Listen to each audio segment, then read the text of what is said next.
There are tons of articles out there. I'm talking about basically scientific articles in Psychology Today and places like that, which say that mindfulness is not the same as pranayama, breathwork. And that breathwork is not real mindfulness, so you shouldn't be doing it. And then yesterday I saw an article saying that the new meditation is breathwork. It's much better than mindfulness, much more effective.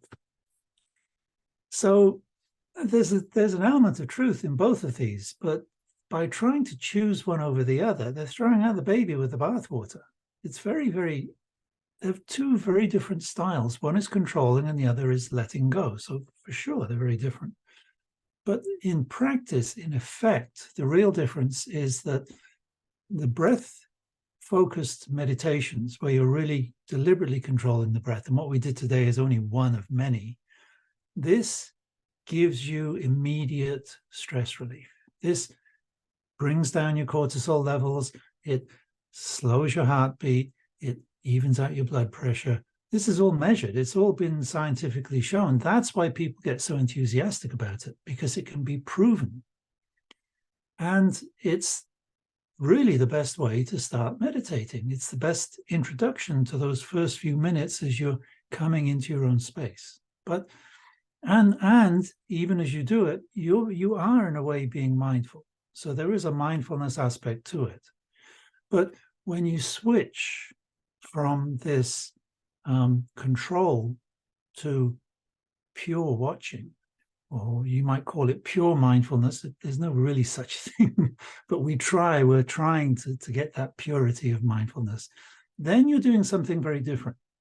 You're learning about your patterns. You're learning about yourself in a very different way. You're not trying to turn yourself into a quiet, peaceful person. That happens in the long term as a natural consequence of understanding yourself and recognizing your patterns and figuring out how to let go of them. So the two types of meditation here are totally complementary. They help each other and they're both really necessary. So when you hear stories about one is better or one is more important or one is more scientifically valid, that's not the point. The point is that mindfulness is very hard to measure scientifically because, you know, there's before a 10-day course and after a 10-day course, and you might see slight differences. But when you see somebody, you take their blood pressure before they do breath work, and then half an hour later you do another test, you'll find dramatic differences because it is immediate. But it's also temporary, right? Because your state of peace, that state of mind is dependent on the actual work of doing it, the breath work. Whereas the calm, the peace, the letting go that you develop over time through the practice of mindfulness is something which is much more foundational. It's much more deeply seated. And so it gives you that long-term freedom from stress or relative freedom from stress. And it also gives you the ability to turn everyday experiences into meditative experiences, into, for want of a better word, spiritual experiences. So breathwork doesn't do that. Breathwork happens when it happens. It's immediate, it's short-term, but it is extremely effective. So whenever you feel particularly stressed, when you feel in need of something, then you should always start with breath work. And even when you're just sitting to practice mindfulness, it's not for me to say you should start with breath work, but you probably do. It's the natural thing to do. We focus on the breath, we enjoy it, it attracts our attention, and we do it very deliberately, and that is calming. The hard part is letting go of that intentional calming, self-calming that we're doing. Because then you have to take a step back and you have to watch all the stuff that goes on. And as you know, mindfulness is not just about being positive and seeing what's good and what's wonderful about the universe, and the sun is shining and my heart is full and everything is wonderful. you know, these are great experiences. We want this from meditation. That's why we sign up in the first place. But to achieve that long-term peace, you need to understand what is disturbing it. And those disturbances, well, some of them come from outside. You can't control those, but most of them come from inside. And you do have a say. You can start to change those patterns through the practice of mindfulness. So I wanted to make this distinction. And the idea of inner peace in the midst of chaos, okay, that's what we're doing this week.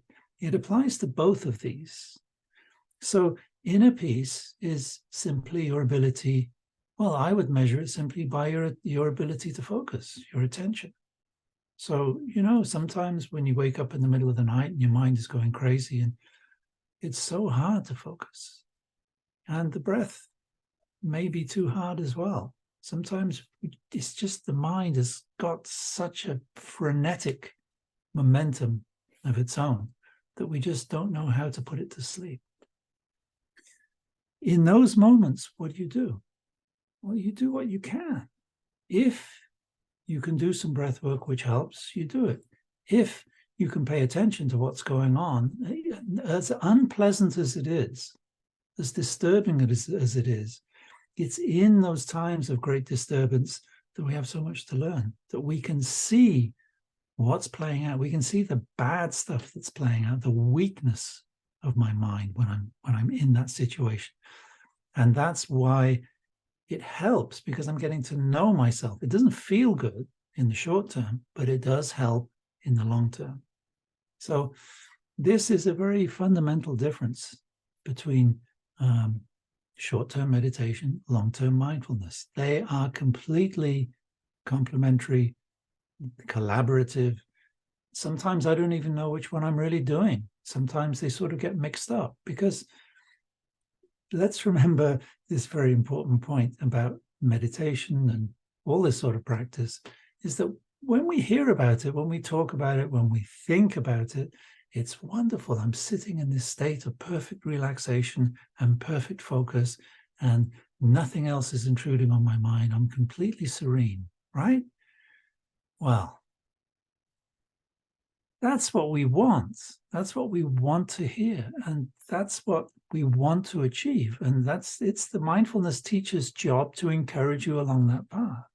But the reality is, it's not that simple. It's not pure. There is no pure concentration, pure mindfulness. It's always chaotic. It's always mixed.